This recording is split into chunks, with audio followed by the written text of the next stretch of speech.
आदमी पार्टी के कार्यकर्ताओं ने किया प्रदर्शन, खराब बिजली व्यवस्था को लेकर सौंपा ज्ञापन। कलेक्ट्रेट में प्रदर्शन कर जमकर की नारेबाजी। बढ़ते तापमान के चलते बढ़ी मरीजों की संख्या, गर्मी के कारण लू लगने से कई मरीजों की मौत। मामले में चौंकाने वाला वीडियो हो रहा वायरल। जमकर हो रही सरकारी आदेशों की अनदेखी, जेसीबी मशीन से हो रही सरकारी तालाब की खुदाई, पेड़ों के साथ भी की गई छेड़छाड़। ग्रामीण ने लेखपाल पर लगाए रिश्वत मांगने के आरोप, लेखपाल ने गलत रिपोर्ट लगाने की दी धमकी, पीड़ित ने जिलाधिकारी से लगाई न्याय की गुहार। आगरा लखनऊ एक्सप्रेसवे पर हुआ बड़ा हादसा, श्रावस्ती से गुजरात जा रहे थे 80 मजदूर, 29 मजदूर गंभीर रूप से घायल। नमस्कार, आप देख रहे हैं आज की खबर। आपके साथ मैं हूं अफीफा मलिक। बहराइच में आम आदमी पार्टी के कार्यकर्ताओं ने खराब बिजली व्यवस्था को लेकर कलेक्ट्रेट में प्रदर्शन कर एसडीएम को ज्ञापन सौंपा और जमकर नारेबाजी की गई। इस मौके पर आम आदमी पार्टी के जिला अध्यक्ष अरुण कुमार सिंह ने कहा कि पूरे प्रदेश में भीषण गर्मी पड़ रही है। इस बीच बिजली की कटौती अनियंत्रित रूप से पूरे प्रदेश में की जा रही है। प्रदेश सरकार बिजली कटौती के खिलाफ कोई ठोस कदम नहीं ले रही है। बिजली आपूर्ति पर ध्यान नहीं दिया जा रहा है, इसलिए आम आदमी पार्टी संपूर्ण प्रदेश में जिला मुख्यालयों पर प्रदर्शन कर सरकार का ध्यान आकर्षित करा रही है। उन्होंने कहा कि चुनाव में भाजपा ने 24 घंटे बिजली देने का वादा किया था, क्या ये वादा भी जुमला था? बलिया में पिछले कुछ दिनों से बढ़ते तापमान को लेकर जिला चिकित्सालय में मरीजों की संख्या काफी बढ़ गई थी और इलाज के दौरान मरीजों की मौत हो गई थी। इसी बीच एक चौंकाने वाला वीडियो वायरल हो रहा है। आपको बता दें कि ये वायरल वीडियो बलिया के महावीर घाट का बताया जा रहा है, जहां पर लाशों को जलते हुए नजारा देखा जा सकता है। महावीर घाट पर अंतिम संस्कार कराने वाले ब्राह्मण के मुताबिक पिछले कुछ दिनों से शवों की संख्या बढ़ गई थी। पहले 10 से 15 की संख्या में शव आते थे, वहीं बढ़ते तापमान में शवों की संख्या सीधे डबल हो गई है। हालांकि जिला चिकित्सालय की अगर बात की जाए तो इस समय बलिया के डीएम रविंद्र कुमार ने जिला चिकित्सालय की मॉनिटरिंग कर रहे हैं और समय समय पर निरीक्षण करके जो कमी है उसको पूरा किया जा रहा है। लगभग सभी वार्डों में पंखा तो कुछ वार्डों में एसी की व्यवस्था की गई है, जहां पर मरीजों को राहत दी जा रही है। से राजेश पांडे बोल रहा हूँ। यहाँ पे सामान्य दिनों में स्थिति 10 से 15 की केसेस रहती हैं, लेकिन हीट स्ट्रोक के चलते ये पिछले 4-5 दिनों में स्थिति जो है डबल हो गई थी। 25 से 30 की स्थिति पहुंच गई और सुबह शाम लोग गर्मी में आना पसंद करते थे और एकाएक सुबह शाम आने के चलते ही जो है भीड़ बहुत ज़्यादा महसूस होती थी और ये जो भी मौतें हुई हैं ये हीट स्ट्रोक के कारण हुई हैं। लोगों को लू लगने से गर्मी के कारण जो है ऐसा स्थिति उत्पन्न हुआ है। सरकारी तालाब में मनरेगा मजदूरों से कार्य न करवाकर जेसीबी मशीन से कार्य कराया जा रहा था। ये पूरा मामला जनपद चंदौली के शहाबगंज विकासखंड क्षेत्र के बड़ाव गांव का है। तालाब खुदाई के साथ साथ मोटे और बड़े पेड़ को भी हटाया गया, जबकि पेड़ उखाड़ने के लिए प्रधान के द्वारा वन विभाग से परमिशन भी नहीं ली गई, जिसका ग्रामीणों ने काफी ज्यादा विरोध किया, लेकिन प्रधान पर विरोध का कोई असर नहीं दिखा।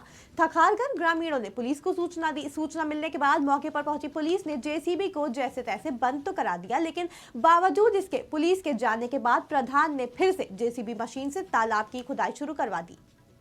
समस्या है कि जो तालाब है उसमें मनरेगा से काम करने के तहत है यह प्रधान जो है जिसविस करा रहे हैं। तालाब कौन सा है? सरकारी तालाब है? सरकारी तालाब है और सरकारी तालाब में जिसविस लगाकर जो हम लोग मजदूर थे तो हम सोचते थे कि इमन हमन कमा खा लो जा तो हम बाहर जाल जा कि यहाँ देखल जा। इस तालाब से मजदूर खनवा रहे हैं, जिसविस लगा रहे हैं, खनवा रहे हैं और पेड़ जो मोटा जो पेड़ मोटा मोटा है उसको कटवा कर उखवा कर फेंकवा दे रहे हैं। वो अब अपने मन मर्जी से कर रहे हैं। समस्या अभी ये ज्ञात हुआ कि साहबगंज ब्लॉक में ग्राम पंचायत बड़ाव में जेसीबी द्वारा काम कराया जा रहा है, तो ये बिल्कुल शासनादेश का उल्लंघन है और इसके में जो भी लोग जुड़े हुए हैं, जो भी लोग ये काम कर रहे हैं गलत काम, उनके खिलाफ सख्त से सख्त कार्रवाई की जाए कड़ी और निश्चित उसको उनको छोड़ा नहीं जाएगा। यदि एफआईआर तक की नौबत आएगी तो वो भी कराया जाएगा। साहबगंज ब्लॉक की शिकायत ज़्यादा हो रही है तो मैं वहाँ के लिए टीम बनाता हूँ और टीम जांच करेगी। जांच करने के बाद जो रिपोर्ट आएगी उसको देखा जाएगा, उसके खिलाफ जो भी दोषी हो कार्रवाई की जाएगी। मैं प्रधान जी जो मनरेगा के तहत काम चलना चाहिए, मजदूरों को मजदूरी मिलनी चाहिए, उसके तहत न करवा के वो जो है जेसीबी से कार्य पूरा करवा रहे हैं। वो सरकारी तालाब का मेड़बंधी अपना मछली पालन के लिए वो चौड़ीकरण करवा रहे हैं।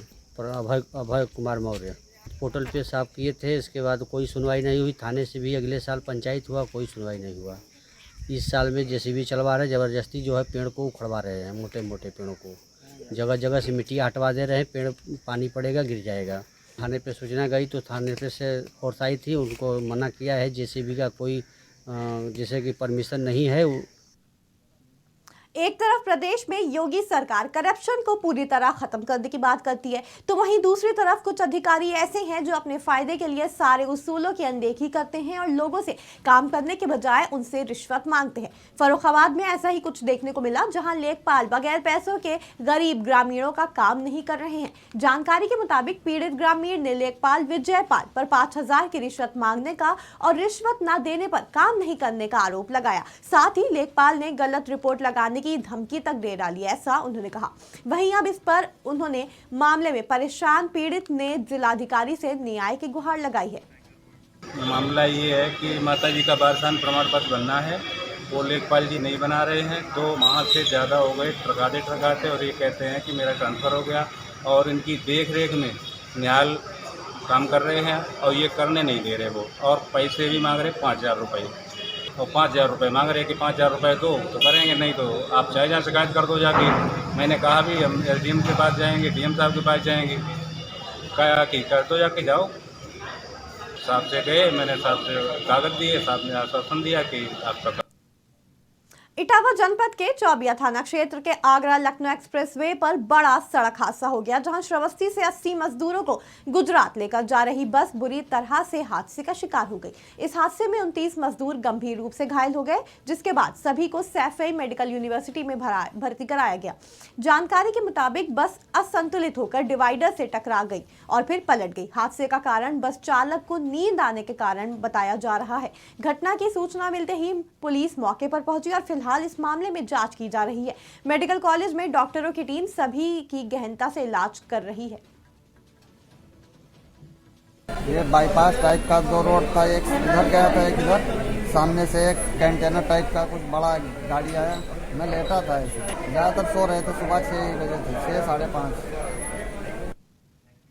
महोबा जिले में बारिश का पानी कितनी बड़ी चुनौती बनकर आया, ये आप खुद देख लीजिए। एक तरफ भीषण गर्मी के चलते मानसून का इंतजार हो रहा था और जैसे ही बारिश ने दस्तक दी, वैसे ही महोबा जिले के खस्ताहाल सामने आ गए और इस तरह खुली जिला में रेलवे प्रशासन की पोल।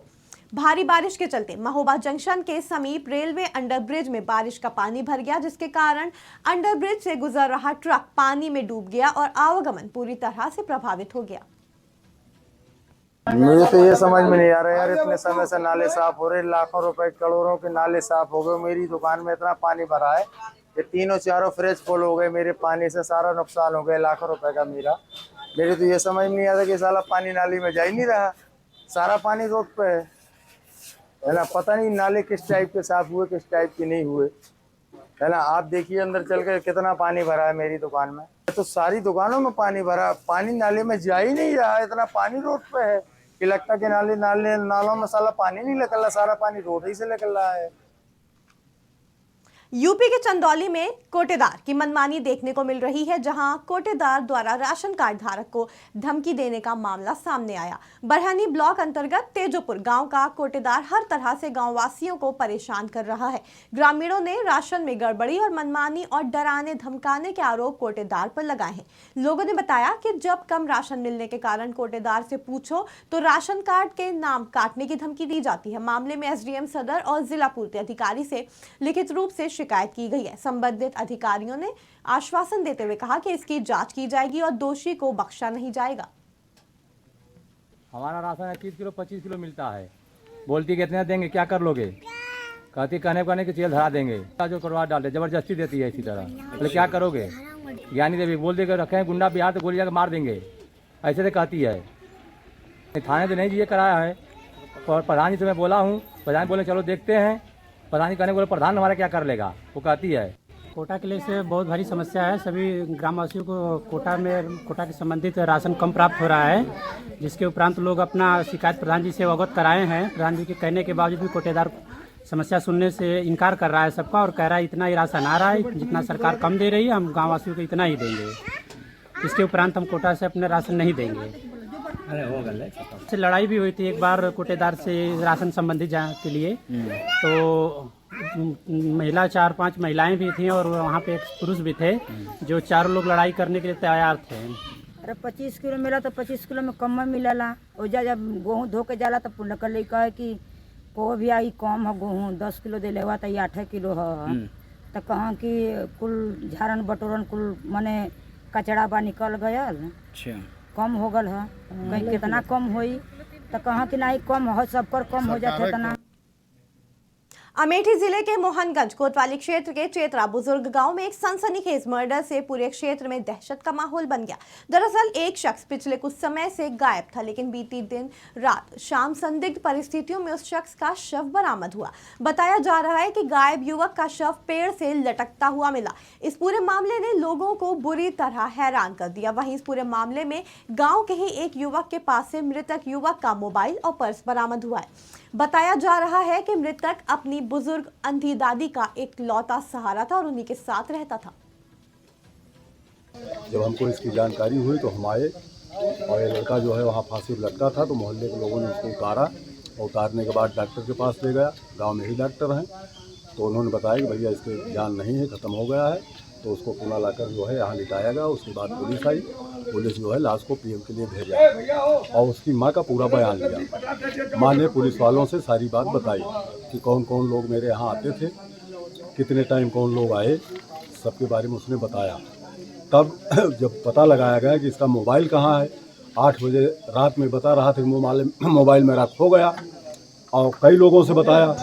हमारे गांव में मोहन पुत्र रघुनाथ पासी कल शाम को पेड़ में फांसी लगा रखा था, जिसे ग्रामीणों के सहयोग से उसको उतार करके डॉक्टर के यहाँ ले गए। और उसके बाद फिर हमको जानकारी हुई तो हमने एसओ महोदय को फ़ोन किया। फिर वहाँ से एसओ महोदय आए और बॉडी को अपने कब्जे में लिया और शव के लिए भेज दिए हैं। शाम को हमको बेटी से फ़ोन किया कि ये हादसा हुआ, तो डॉक्टर के पास लेके गए तो यहाँ बॉडी ख़त्म हो गई थी। पुलिस आई शाम को लेके गई अपने पीएम के लिए। ये इतनी जानकारी होती। ये रहता था बहुत छोटे से हमारे परिवार घर पे ही रहता था। इनके पिताजी अहमदाबाद में रहते हैं। तेज रफ्तार का कहर हर गुजरते दिन के साथ बढ़ता ही जा रहा है और नतीजा कुछ ऐसा कि आए दिन एक्सीडेंट की खबरें सुनने को मिलती हैं। कौशाम्बी जिले में तेज रफ्तार बालू लदा हुआ ट्रक रॉन्ग साइड से जाकर ट्रेलर से टकरा गया, जिसमें 3 लोगों की मौत हो गई, जबकि एक व्यक्ति गंभीर रूप से घायल है। मामले की सूचना मिलते ही पुलिस फौरन घटनास्थल पर पहुंची और घायल को इलाज के लिए जिला अस्पताल भेजा गया।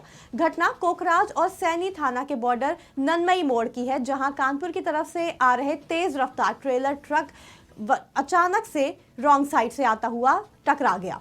उसी के साथ टक्कर इतनी जबरदस्त थी कि दोनों ट्रकों के केबिन के परखच्चे तक उड़ गए। हम लोगों को सूचना मिली कि 617 पे एक्सीडेंट हो गया है। हमारी पेट्रोलिंग टीम तुरंत मौके पे आई, एम्बुलेंस और पूरा पुलिस प्रशासन जो भी सहयोग था, पुलिस प्रशासन ने हमारा सहयोग किया और हमारी जेसीबी वगैरह सब आई। यहाँ मौके पे जब हम लोग आए तो देखे कि 2 गाड़ियाँ आपस में लड़ी हुई हैं। पूरा सहयोग से पता चला कि इसमें 3 लोग फंसे हुए हैं। उसको निकालने के पता चला कि तीनों लोग एक्सपायर हो चुके हैं। महोबा में जमकर बारिश जरूर हुई। एक तरह से गर्मी से राहत तो मिली ही, लेकिन कहीं ना कहीं बारिश के चलते वहां रहने वाले लोगों की मुश्किलें भी बढ़ती हुई नजर आई। जिले में पहली ही बारिश के बाद चरखारी तहसील के बमहौरी बलदेरान गांव में चारों तरफ पानी भर गया। इस कदर के पानी के घर में भर जाने से ग्रामीण बुरी तरह परेशान हो गए। इतना ही नहीं, गाँव के दर्जनों मकान भर भरा के गिर भी गए। मकानों के गिरने से ग्रामीण हैरान परेशान हो गए। वहीं बेघर होने के डर से परेशान ग्रामीणों ने जिला आपदा राहत से मदद की गुहार लगाई है। उत्तर प्रदेश की खबरों में फिलहाल इतना ही। जुड़े रहें आज की खबर के साथ ताजा तरीन खबरों के लिए।